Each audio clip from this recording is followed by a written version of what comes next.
Esther, chapter 5. Esther's request to the king. On the third day, Esther put on her royal robes and stood in the inner court of the palace in front of the king's hall. The king was sitting on his royal throne in the hall, facing the entrance. When he saw Queen Esther standing in the court, he was pleased with her and held out to her the gold scepter that was in his hand. So Esther approached and touched the tip of the scepter. Then the king asked, "What is it, Queen Esther? What is your request?" "Even up to half the kingdom it will be given you."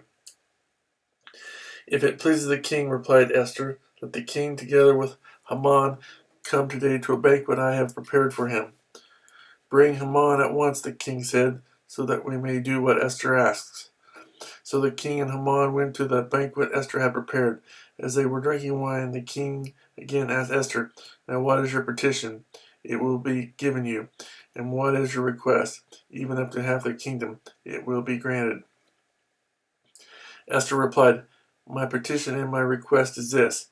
If the king regards me with favor, and if it pleases the king to grant my petition and fulfill my request, let the king and Haman come tomorrow to the banquet I will prepare for them. Then I will answer the king's question." Haman's rage against Mordecai. Haman went out that day happy and in high spirits, but when he saw Mordecai at the king's gate and observed that he neither rose nor showed fear in his presence, he was filled with rage against Mordecai. Nevertheless, Haman restrained himself and went home. Calling together his friends and